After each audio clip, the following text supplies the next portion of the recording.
Show, beleza? Sou o professor Evandro Gomes, tá certo? Nós estamos com o nosso primeiro vídeo aqui, tá certo? Para que você tenha um começo de um bom desempenho, tá? Para o seu Enem e para as suas particulares. Esse nosso vídeo fala de origem da vida, pessoal. São vários vídeos que são compartimentalizados para que você tenha um bom entendimento e um acompanhamento pedagógico. Então preste atenção. Após esse vídeo, nós produziremos um outro vídeo com a produção de mapas mentais sobre este conteúdo, inclusive com questões discutindo com você. Você que vai assistir nosso vídeo, você que vai curtir nosso canal, se inscreve no canal e tenha o melhor conteúdo de biologia da NEF. Tá, galera? Te aguardo. Vamos para a aula. Te aguardo. Vamos embora. Olá pessoal, beleza? Então vamos ao nosso vídeo, né? Nós vamos começar aqui exatamente com um ponto importante, recorrente em alguns vestibulares. Enem, em particulares, nós temos uma cobrança sobre a origem da vida. Então assim, vamos começar a discussão sobre a origem da vida, falar um pouquinho exatamente desse ponto que a gente tem que destacar, quando nós falamos em origem da vida, sobre as questões que envolvem as duas teorias mais importantes.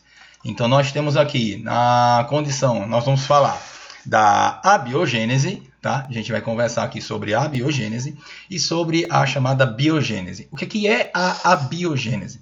A biogênese, na verdade, é uma teoria aristotélica, onde nós temos o seguinte conceito, que dizem os defensores da biogênese que todos os seres vivos eles eram provenientes, no caso, de matéria morta, ou seja, de estruturas não vivas. Esses são os defensores da biogênese, então por isso foi chamada de geração espontânea, tá? Já a chamada biogênese defende que todo ser vivo, ele na verdade só é originado a partir de outro ser vivo pré-existente. Então nós temos aqui os defensores da biogênese, nós podemos citar aqui o Aristóteles, que foi o grande idealizador da teoria, tá? Nós temos aqui o René Descartes e o Isaac Newton defendendo também a biogênese. Aparecem esses dois camaradas aqui, o Van Helmont e o Needham. O Needham nós vamos discutir em um outro vídeo bem interessante, seus experimentos.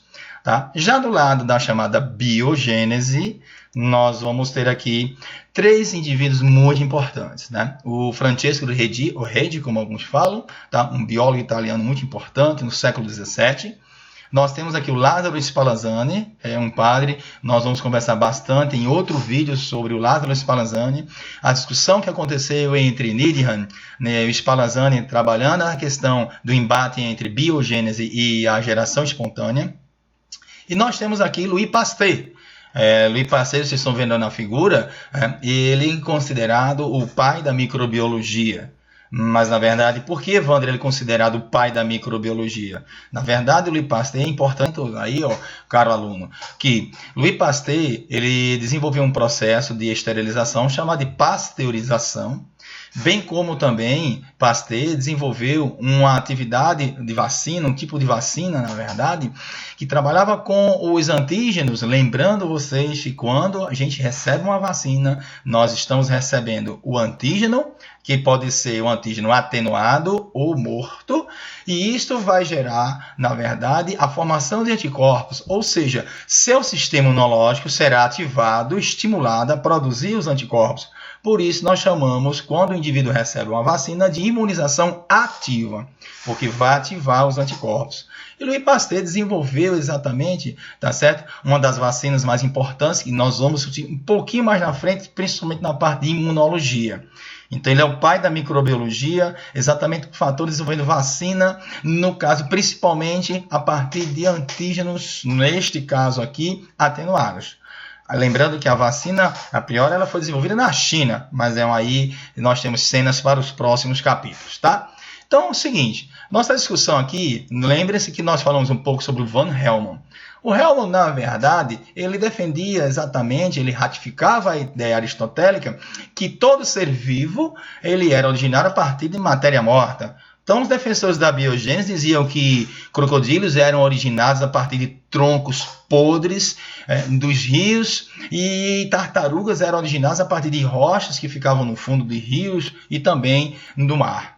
É uma ideia interessante, né? A gente olha assim, como é que os caras acreditavam nisso, né? Então, Aristóteles, Newton, enfim. Mas era uma condição de época, nós estamos falando aqui há muitos séculos atrás. Então, Hellman, nesse período, que período, Evandro? Mais ou menos aí, final do século XVI, o Hellman postulou uma teoria interessante, um trabalho. Ele vendia receita, galera, receita para produzir vida. E você, como isso? Ele simplesmente ratificava essa teoria da seguinte forma: pegavam panos velhos, tá certo? Umedecia esses panos, acrescentava a esses panos, no caso aqui, centeio, trigo, umedecia mais uma vez e colocava num galpão escuro e aguardava cerca de 8, 10 dias. E ele batia na tecla e dizia: gente, vai aparecer ser vivo. Eu estou vendendo a receita para a vida. E o que acontecia? Exatamente isso. Após esse período estipulado por Hellman, começavam a aparecer lá os ratinhos, então todo mundo ficava abismado. Então, cara, esse camarada está vendendo realmente receita para a vida. E isso ratificava a ideia do que nós chamamos de abiogênese, geração espontânea. Complicado, né, gente?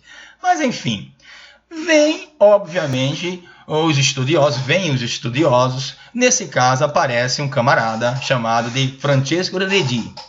Esse italiano, na verdade, pessoal, no século XVII, ele foi o primeiro a contestar a chamada geração espontânea. Para o Redi, não tinha essa história de que o ser vivo ele era proveniente de outro ser vivo. Mas não, desculpa. Na verdade, ele era proveniente de uma matéria inanimada. Para o Redi, todo ser vivo ele deveria ser originado a partir de outro pré-existente. Então, o que foi que aconteceu? O Redi falava exatamente, está aí esse camarada, né, representando exatamente o primeiro indivíduo a contestar a biogênese. Ele montou um experimento. O que eu quero chamar a atenção de vocês aqui, pessoal, vocês vão encontrar em todos os livros, obviamente, o experimento de Redi, mas é a atenção para a formulação do chamado método científico. Nós vamos dar uma resumida aqui no método científico, tá? Que nós sabemos o quê? Na nossa vida, na produção de ciência, o homem, obviamente, trabalha com método científico. Então, o que foi que o Francesco Redi fez? Então, ele fez o seguinte. Primeira coisa no método científico obviamente, a observação. Então, o que aconteceu com ele? Ele começou a observar moscas que ficavam ao redor da carne, do material em putrefação, e verificou ali o seguinte, que tinham ovos e larvas naquilo ali. Então, ele observou e questionou.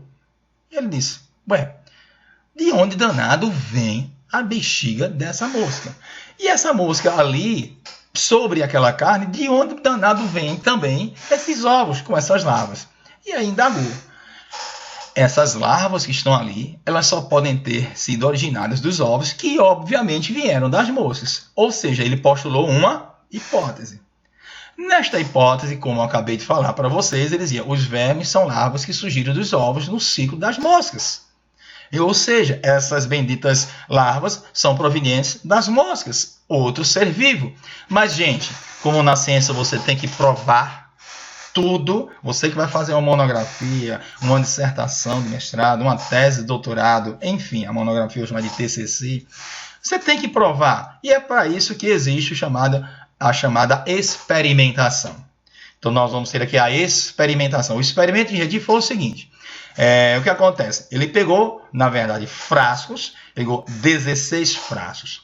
8 frascos, então nós vamos ver aqui na tela, 8 frascos ele deixou em aberto, tá certo? Com a matéria orgânica ali dentro, tá?